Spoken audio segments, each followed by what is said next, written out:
ভাতটা বেড়ে নিই, তারপরে দেখাচ্ছি কি রান্না করেছি আজকে, রান্না বান্না কি করেছি। এই আমলকিটা তুমি মাখাবে? রাখো। তাহলে দুটো একসঙ্গেই মাখাও। এই যে দুটো আমলকি সিদ্ধ, আর দুটো আমলকি সিদ্ধ দিয়েছি।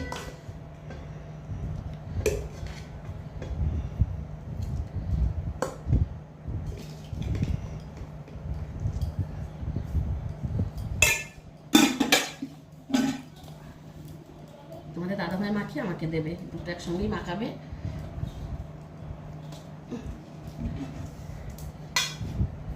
কি রান্না করেছি তোমাদের দেখাচ্ছি। আজকে বেশি কিছু রান্না করিনি, আজকে দু রকম মাছ দিয়ে দুই পদেরই রান্না করেছি। কি করেছি সেটা তোমাদের দেখাচ্ছি। আমি এটা কোনদিন রান্না করিনি, আজকে প্রথম রান্না করলাম। দেখো কলমি শাক, কলমি শাক দিয়ে মরুলা মাছের মানে একটু মানে গা মাখা মাখা। অন্য সময় তো কলমি শাক মানে ভাজা খাই, কিন্তু আজকে যে আলু দিয়ে আর এই দেখো মরুলা মাছ দিয়ে এই যে তরকারি টাইপের করেছে, একটু যে গা মাখা মাখা মরুলা মাছ, একটু রাঁধুনি আর রসুন ফোড়ন দিয়ে করেছি। ছোট ছোট মরুলা মাছ, বেশি বড় না। আর কি করেছি দেখা,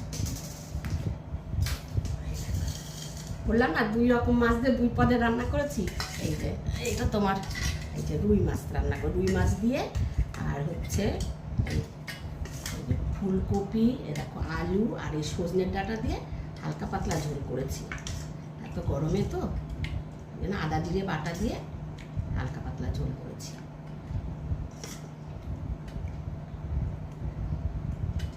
একটা ফুলকপি দেবো? দাও, থাক।